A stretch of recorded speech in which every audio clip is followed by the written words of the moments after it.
Au 5e jour de l'intervention au Mali, François Hollande décide de renforcer la présence de la France en augmentant le nombre de ses militaires, qui sont actuellement 750. Les nouvelles frappes menées dans la nuit ont atteint leur objectif, selon le chef de l'État. Lundi, les djihadistes ont abandonné leur position dans le nord du pays, évacuant notamment Gao et Tombouctou.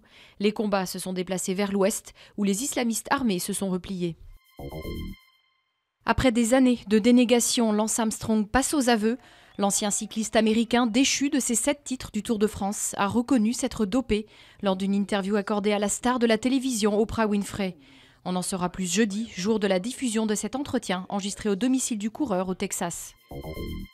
C'est officiel, la rémunération du livret A sera abaissée de 2,25% à 1,75% au 1er février. Compte tenu du niveau de l'inflation, l'un des placements préférés des Français aurait dû mécaniquement être ramené à 1,5%. Mais le gouvernement a préféré suivre les recommandations de la Banque de France, qui lui conseillait de déroger à la règle pour épargner le pouvoir d'achat.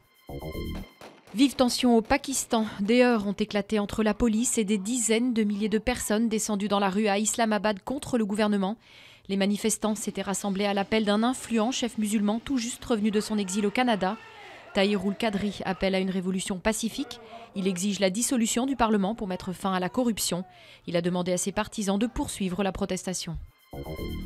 Pour détendre l'atmosphère dans les transports en commun, rien de tel que d'enlever son pantalon. Des centaines de Londoniens ont pris le métro à moitié dévêtus. Une flash mob dont le simple but était d'instiller un peu de bonne humeur en faisant sourire les passagers.